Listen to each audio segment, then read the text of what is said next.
शांति प्रिय महंत श्री भूषण साहिब जी, वंदनीय संत समाज, श्रद्धामूर्ति देवियों, धर्म प्रेमी बंधुओं तथा प्रिय बच्चों,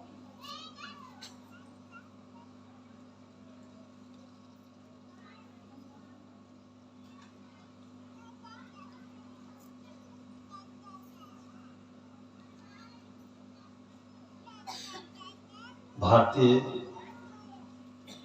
संस्कृति में एक बहुत ही सुंदर परंपरा विरासत में हम लोगों को मिली है।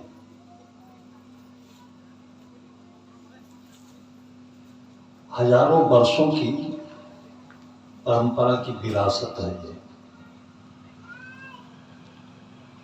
कि जीवन में कभी कभी हम लोग अपने कल्याण के लिए, सुख शांति के लिए सोचने के लिए बैठते हैं।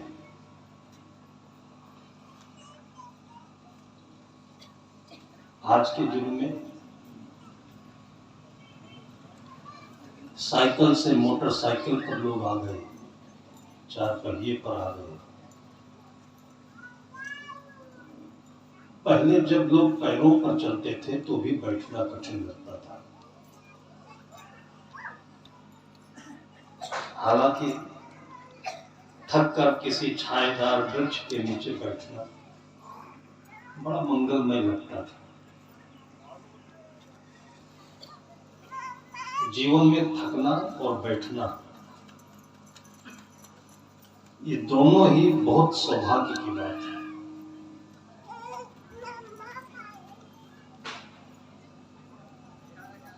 लेकिन तब भी लोग बहुत कम थकते थे, बहुत कम लोग बैठते थे। अब तो थकने का सवाल ही नहीं है। पहिए पर चल रहे हैं, मशीन पर हम चल रहे हैं। पहले कोई बच्चा कोई शरारत करे तो लोग कहते थे कि इसके पैरों में शनिचर सवार है क्या, शैतान सवार है क्या, या पैरों में या खोपड़ी में, दिमाग में। पहले लोग कहते थे आज सवार हो ही गया वो, पैर में पहिए लग गए और कान में खोटी लग गई, मोबाइल की खोटी। ऐसे शौकीन है मोबाइल की खोटी लगाकर गाना सुनने वाले कि रेलवे ट्रैक पर चलते हैं, ट्रेन आ रही, हारन पर हारन दे रही है। वो हारन जो 5 किलोमीटर तक सुनाई पड़ सकती है, उस बंदे को नहीं सुनाई पड़ती और पहिया के नीचे कट जाता है। जीवन की ये दशा हो गई।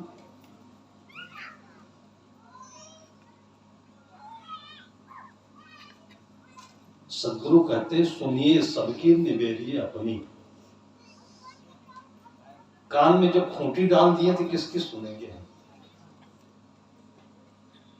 और हमें तो लगता है कि प्रवचन भी कान में खूंटी डालकर नहीं सुनना चाहिए।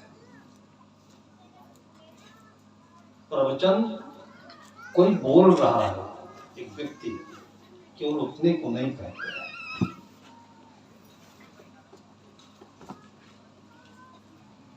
हम बोल रहे हैं, केवल इसे ही प्रवचन मत समझिए।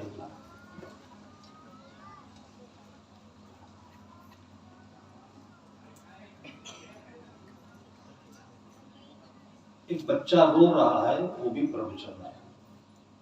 कभी आपने विचार किया क्यों रोता है?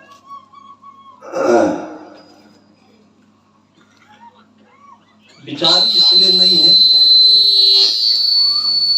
कि मन में शांति नहीं है, उलझन है।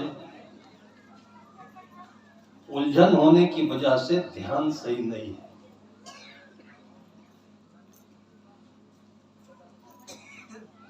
ध्यान की प्रक्रिया है, लोग ध्यान लगाते हैं लेकिन ध्यान सही नहीं है।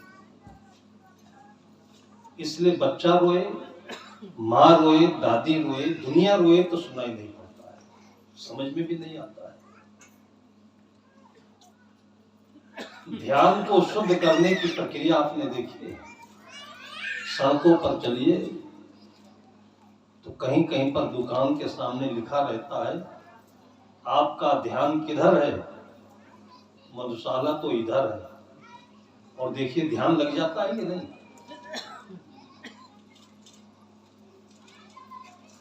उत्तर प्रदेश से अगर कोई वो बोतल का ध्यानी यहाँ आया हो और कहीं मोहल्ले की छुपे हुए जगह में वो गुमटी हो, इतना प्रखर ध्यान होता है कि वहां पहुंच जरूर जाएगा।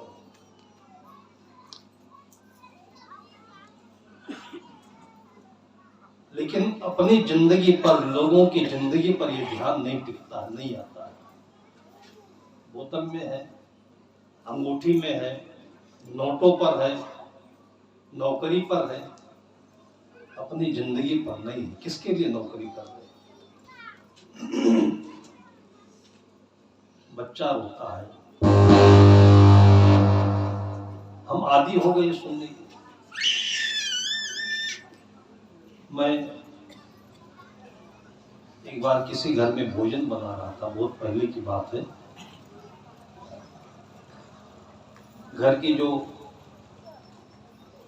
महिला थी वो रोटी बेल रही थी, मैं सिकाई कर रहा था।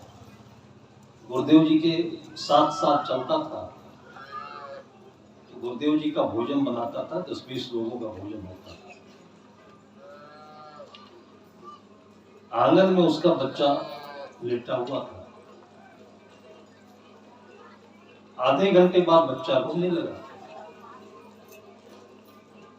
2 मिनट 3 मिनट तक रोता रहा, मैं कुछ बोला नहीं। उसकी माँ है तो मैं क्यों बोलूं? माँ उठी नहीं, तो हमें लगा कि ये सुन नहीं रही है। फिर लगा कि ये रोटी बेल रही तो शायद इसलिए ना सुन रही हो। तो मैंने उससे कहा कि देखिए आपका बच्चा रो रहा है, मैं बेल भी लेता हूं और रोटी सेक भी लेता हूं, आप जाओ अपने बच्चे को उठाओ। बच्चे के रोने की आवाज नहीं सुनी, हमारी बात भी नहीं सुनी। अब तो मोबाइल का जमाना था नहीं कि कान में खोटी लगी हो उसके। 15-20 साल पहले की बात है, लेकिन सुनी वो। इसका गहरा रहस्य है, कैसे सुनी?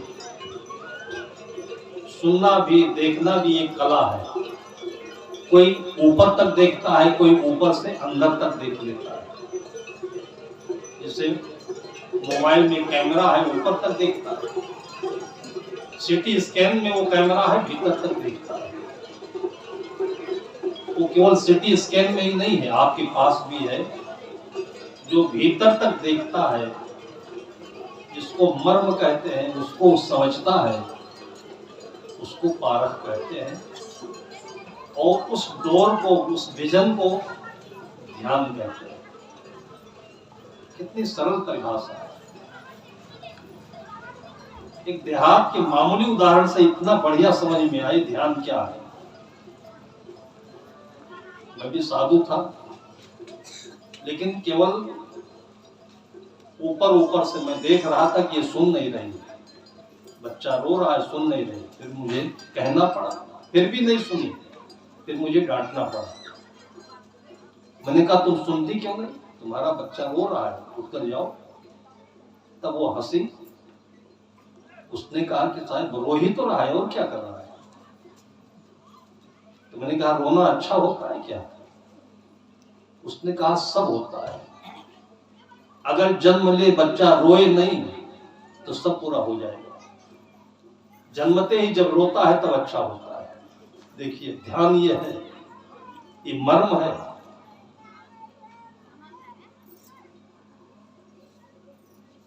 रुचि, लगन, समझ, स्थिरता जितनी तीखी होगी, सहज होगी, सही होगी, ध्यान उतना शुद्ध होगा, प्रखर होगा। वो ध्यान बच्चों के लिए पुस्तक पढ़ने का हो, माँ के लिए भोजन बनाने का हो, किसानों के लिए खेती करने का हो, और दुकानदारों के लिए बिजनेस करने का। जगह अलग अलग है, ध्यान सबका एक है। और तभी तो लोग कहते हैं कि इसके हाथ की रोटी, इसके हाथ का भोजन गजब का स्वादिष्ट होता है, क्योंकि ध्यान से उसने पिरोया है उसमें अपने रस को। तो ध्यान क्या है? आज हमारे साहिब आए हैं और बरसों से प्रतीक्षा के बाद आए, और ये बनाऊंगी, ये खिलाऊंगी, ये करूंगी, और ये सारा उसके अंदर रस बरसात के कौन नक्षत्र होता है उसका पानी होता है, जिसको पी करके वो चिड़िया तृप्त होती है, तो पक्षी तृप्त होता है। वैसे ही इंतजार करते करते अपने रस को संजो रखी है वो माँ, और जब साहेब आते हैं तब सब उड़ेल देती है, तो उसके हाथ का भोजन स्वादिष्ट होता है। बेटे के लिए घी बनाकर रखती है, बेटा कोटा में पढ़ रहा है, कोचिंग कर रहा है, और घी छत्तीसगढ़ में बन रहा है। ध्यान नहीं है क्या?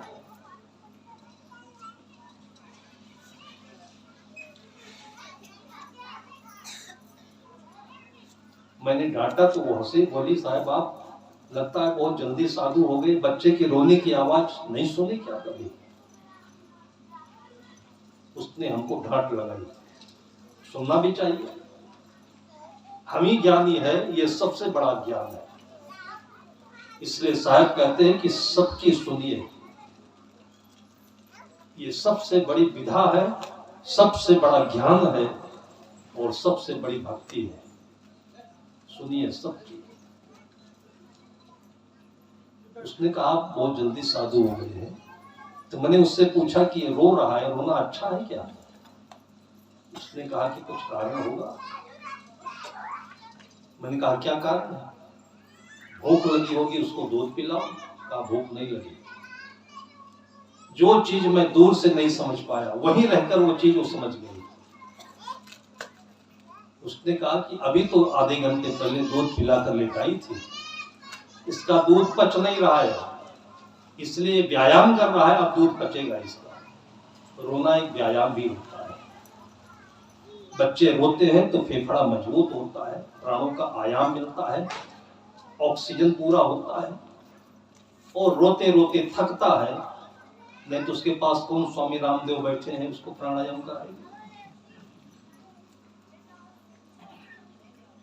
चिड़िया सुबह उठते ही चहचहाती है, हमको सुनाई नहीं पड़ता है। हम अपने घंटे बजाते हैं, अपनी आरती गाते हैं। आपकी आरती तो होनी ही है, आप उठिए। ये प्रकृति आपकी आरती करने को तैयार है।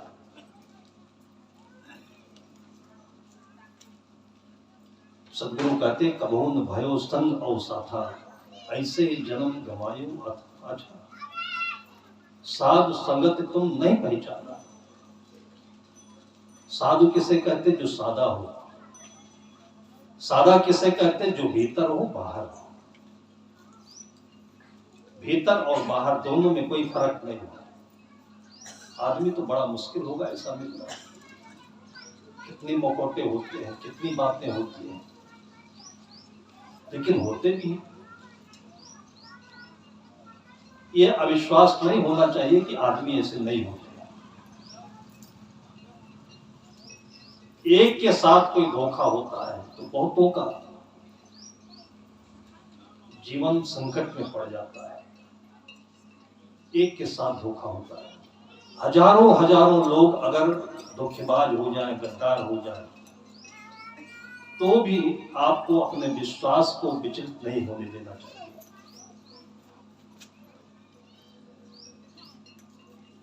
वो अविश्वास, वो धोखा आपकी आंखों में चुभ गया और कहीं विश्वास है उसको आप भूल गए। एक महात्मा जी थे, उनको घोड़ा रखने का शौक था। घोड़े को खिलाते थे, नहलाते थे, उसकी सेवा करते थे। देखने में खूबसूरत था, दूर दूर तक उसकी पहचान थी, नाम था। उसी इलाके में कोई डाकू था, जिसे महात्मा होता है उसको शौक है सादा जीवन जीने का, अच्छा जीवन जीने का, तो डाकू को भी शौक है सबके दिलों पर जबरदस्ती राज करने का शौक।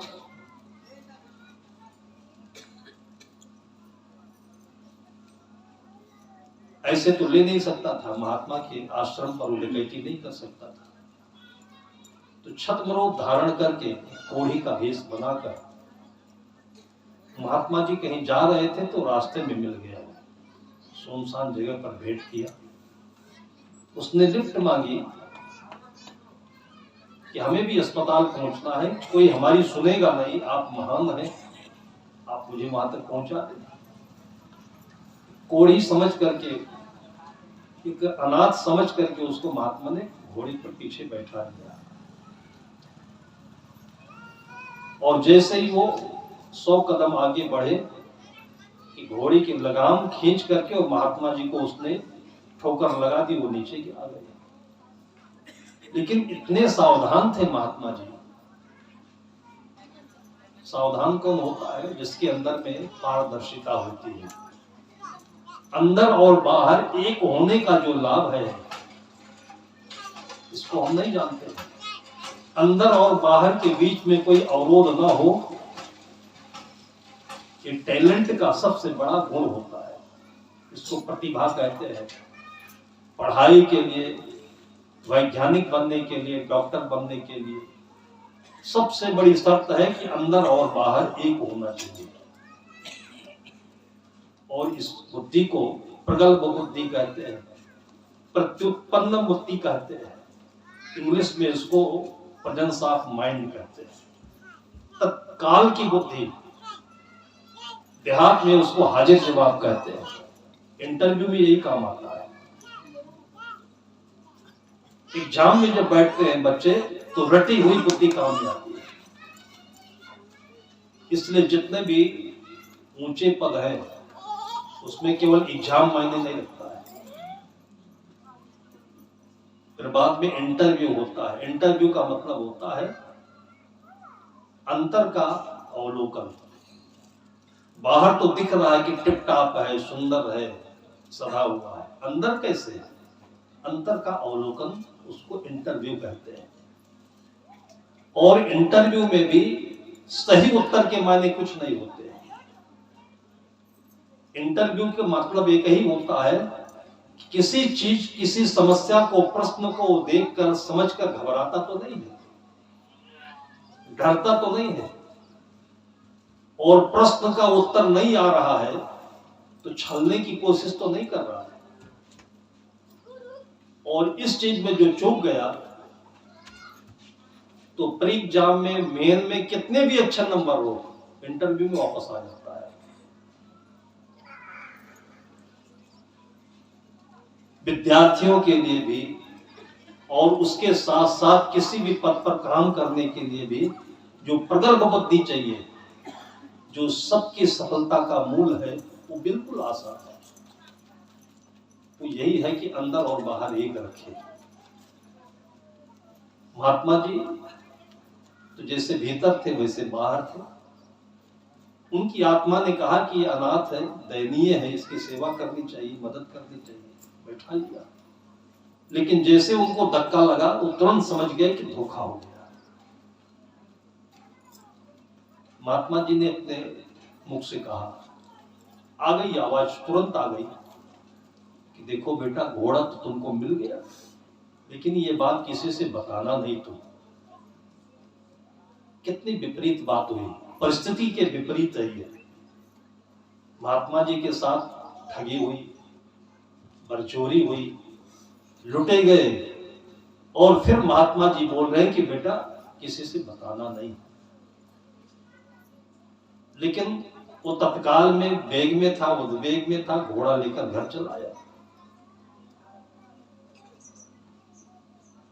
जब तक इधर उधर व्यस्त था तब तक तो बात चली गई। अंतर की बातों को बाहर नहीं आने देने के कारण हम व्यस्त रहते हैं। जब तक व्यस्त रहोगे तब तक आप प्रगल्भ नहीं बन सकते, इंटेलिजेंट नहीं बन सकते। प्रतिभाशाली नहीं बन सकते।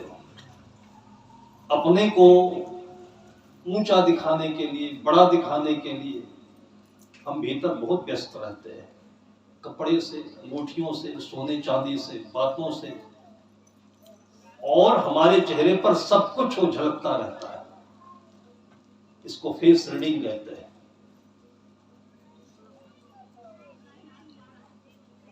अंदर की चीज बाहर दिखे नहीं, हो कैसे सकता है? पृथ्वी के गर्भ में क्या है, आज नहीं दिखे तो कल दिखे।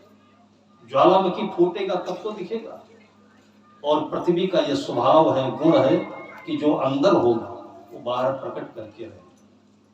तो जो पृथ्वी का गुण है वो हमारे भीतर गुण है।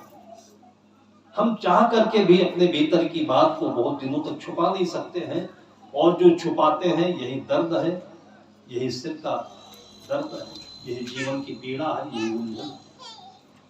इसलिए जब ऐसी कोई परिस्थिति होती है तो किसी के सामने हम जी खोल करके सब कुछ उड़ेल देते हैं, बोल देते हैं, तब सिर हल्का हो जाता है। इसको काउंसलिंग कहते हैं। आजकल इसके लिए भी पैसे लिए जाते हैं। आजकल नई पैथी जो चल रही है, एलोपैथ में भी, आयुर्वेद में तो बहुत पहले से था, और उससे भी पहले से, जिसको सनातन परंपरा कह रहे हैं, भारतीय संत परंपरा कह रहे हैं, उसमें तो पहले से था। सत्संग उसी को कहते हैं। आज इसका नया नाम पड़ गया काउंसलिंग, लेकिन उससे भी दिमाग में पैसा चढ़ा हुआ है, डॉक्टर की फीस है, घर की परिस्थिति कुछ और है, और संत महापुरुषों का ये अनन्य आशीर्वाद है, उनका उपकार है कि शायद पूरे भारत में अभी सत्संग के लिए कोई भी शर्त नहीं रखी गई, और जो संत हैं अंदर और बाहर से, वो इसके लिए कभी भी कोई शर्त नहीं रखते। हवा की प्रवाह जैसे, जल की बरसात जैसे, सूरज की धूप जैसे, आप आंगन खोलिए, संत आ जाए। दूर है कि नजदीक है, कठिनाई है कि नहीं है, कुछ है कि नहीं है, कभी भी आप दिल से याद करिए। वही बात है कि जैसे द्रौपदी को मुसीबत थी, बहुत देर तक उलझी रही, परेशान रही, और भरी सभा में उसकी इज्जत लुट रही थी, सबको उसने याद किया। वो द्रौपदी केवल महाभारत की नहीं है, वो द्रौपदी किसे कहते हैं, केवल महिला नहीं है, वो द्रौपदी हमारा शील है, हमारी श्रद्धा है, हमारे जीवन का बोध है, हमारी प्रतिष्ठा है। उसको हमने केवल महिला समझ लिया है। जब बहुत बहुत परेशान हो गई अंत में, तब याद आया होगा तो भगवान श्री कृष्ण अवतरित होते हैं, तब समाधान होता है। बाद में उसके मन में प्रश्न आता है कि इतनी देर आप परेशान करके हमारे पास आए, तो श्री कृष्ण ने क्या उत्तर दिया, उसको याद रखिए। उन्होंने उत्तर दिया कि जब तुमने याद किया तब मैं आया, तुम पहले याद नहीं किए। आज भी हम कहां करते हैं? आज तो सब संतों के पास मोबाइल है, और मैंने देखा है कि बीमारी हो तो, झगड़ा हो तो, उलझन हो तो, समस्या हो तो, सबसे पहले आदमी वकील को याद करता है, डॉक्टर को याद करता है, नेताओं को याद करता है, अफसरों को याद करता है। सब जगह से जब पिट जाता है, ठग जाता है, तब कहता है एक बार चलो साहब के यहाँ हुआ थे, एक बार मंदिर में हुआ थे। सबसे पहले वही चले गए होते हैं।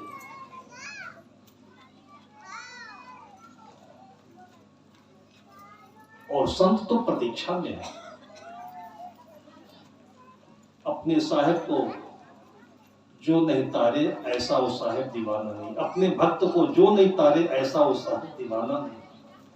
संत के पास कोई अपॉइंटमेंट नहीं है, कोई फीस नहीं है, आप जब जाइए, जब याद करिए, दूरी भी नहीं है। आप याद करिए, आपके हृदय में संत है, और आपको सपने में आकर के आपकी समस्या का समाधान दे जाएंगे, आपके स्वप्न में आ जाएंगे।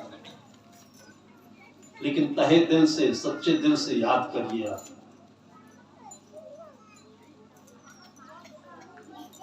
ध्यान इसे कहते हैं। हमारे ध्यान को रखने की जगह क्या है? जैसे दीप जलाए जाते हैं, हम अपनी परंपरा को सत सत नमन करते हैं। छत्तीसगढ़ को विशेष करके हर शाम को मैं देखता हूं यहां 24 घंटे बिजली की सप्लाई है। उत्तर प्रदेश में तो बहुत कटौती होती है। 24 घंटे होने के बावजूद शाम शाम को मैंने देखा हर घर की जोड़ी पर दीप जलते हैं, या तुलसी की चौरा पर जलते हैं। हो सकता है कहीं कहीं परंपरा लोग भूल गए। ये दीप कहां जलना चाहिए? वो पवित्र वेदी पर, जिसको मर्म कहते हैं, अंतस कहते हैं, अपना हृदय कहते हैं। जहां से हम अंदर होते हैं और बाहर होते हैं, वो ड्योढ़ी कहलाती है, चौखट कहलाता है। बहुत पुराने जमाने में जब बिजली नहीं होती थी तो सबसे पहले दीप जो जलाया जाता था, कहां पर? चौखट पर। कितनी किंवदंतियां हैं। कहते हैं कि चौखट पर इसलिए जलाया जाता है कि लक्ष्मी हर शाम को हर घर खोजने आती है, देखने आती है कि मैं कहां बसूं, कहां रहूं। दो चीजें देखती थी, जिसके जोड़े पर दीप जल रहे हो वो घर रहने लायक है। जिसके घर में माँ के पास बहू बैठी हो, बेटे बैठे हो, पिता पुत्र बैठे हो साथ में, वो घर मेरे रहने लायक है। उसी घर में लक्ष्मी रह जाती थी। ऐसे हमारे महापुरुषों ने, मनीषियों ने, पूर्वजों ने एक आकलन किया था, जिसको आज पीएचडी करना कहते हैं, डिफिल पीएचडी कहते हैं। उन लोगों ने कोई भी डिग्री नहीं ली, लेकिन इतना सूक्ष्म अनुसंधान जो किया, ये आज की दुनिया में संभव नहीं है। हम इसको भूलते चले जाते हैं, और इसीलिए लाख कमाई होने के बावजूद कोई सुखी नहीं दिखता है।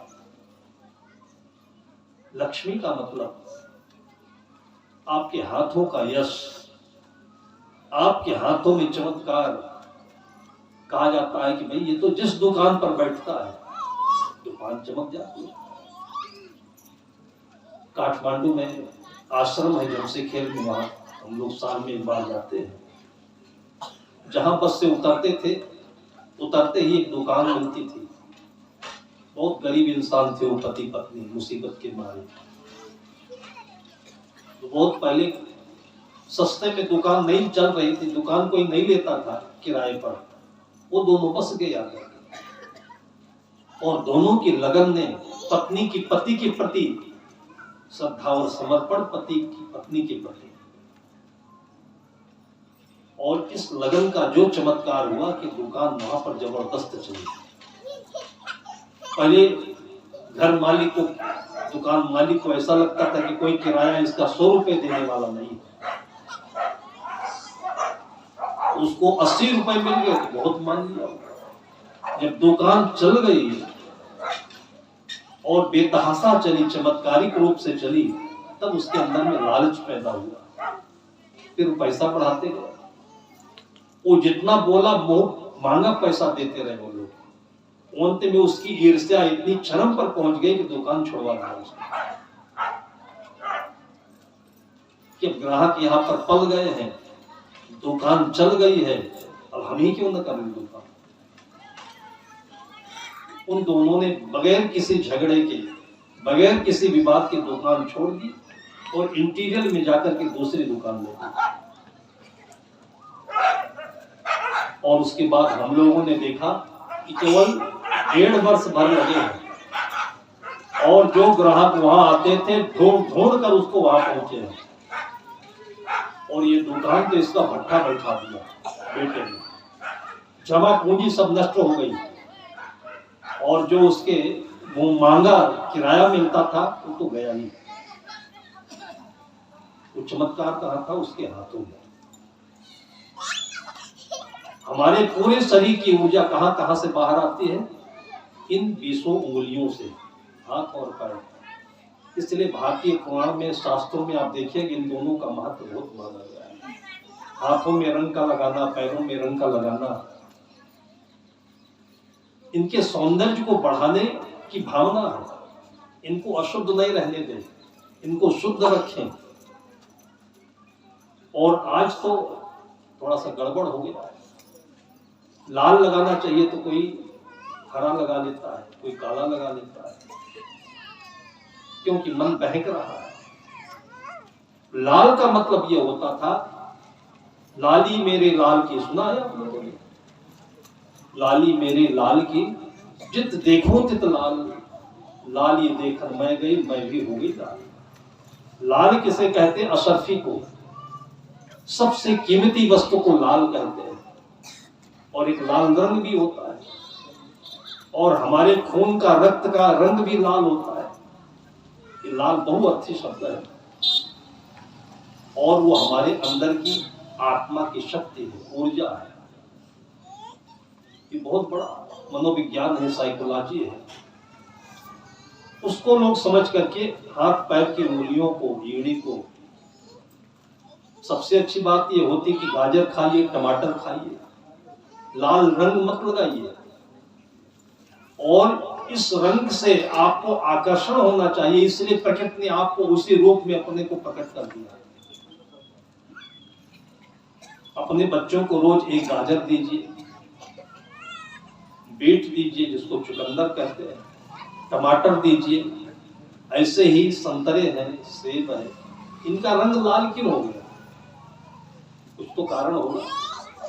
कोई भी डॉक्टर, कोई भी वैज्ञानिक इस पर रिसर्च क्यों नहीं करता? मैं सोचता हूं भाई पिज्जा मिलता है, पिज्जा बढ़िया नहीं होता, पिज्जे का जो कवर होता है वो बढ़िया होता है। बाजार की कोई वस्तु बढ़िया नहीं होती है, अगर आप उसको सही रूप में एनालाइज करोगे तो मिलावटी होगा। कवर बढ़िया होता है, भीतर घटिया है। ऐसे ही आप सामान्य रूप से सोच लीजिए कि जब सारा पैसा कवर में लगा दिया तो भीतर के लिए कुछ बाकी रहा क्या? कभी कभी हमको लोग साबुन देते हैं, तो साबुन का जो रैपर होता है ऊपर का इतना चमकीला, इतना खूबसूरत कि जब बाथरूम में उसको खोलते हैं तो रेतन फेंकने का मन नहीं होता है। जो खूबसूरत है उसको हम फेंक रहे हैं, और जिसमें कोई सूरत नहीं है उसको लगाते हैं। कभी सोचा आप लोगों ने? कभी आपने सोचा कि जब रैपर में कुछ पैसा तो लगा होगा, अगर सच्चा वो वस्तु बनाने वाला जो व्यक्ति है होता तो पूरी ताकत अंदर की वस्तु में लगाता, वो ऊपर सामान्य लगा देता, क्योंकि वो फेंकने की चीज है। लेकिन आपके मनों को छलने की खातिर वो थोड़ा सा उसमें एक्स्ट्रा कर देता है। एक्स्ट्रा लिखा भी रहता है, लक्ष्य में देखिए तो, ऋण में देखिए तो, हर साल एक्स्ट्रा लिख करके आपके सामने रख देता है। उसे में हम फंसे रहते हैं। आजकल तो ये गिफ्ट ही हो गया है, लेकिन ध्यान नहीं है, इसलिए इन बातों को हम लोग देखते हुए भी देख नहीं पाते। ध्यान नहीं भाई, हमको तो अपने पैसे से खरीदना नहीं, हमको तो भक्तों ने दिया है, फ्री में मिल रहा है, लेकिन ध्यान है इसलिए अंदर उतरता नहीं है। किसी ने पैसा लगाया है, वो हमको वस्त्र देता है, साबुन देता है, कुछ भी देता है, उसका हम नाजायज नहीं होने देना चाहते हैं।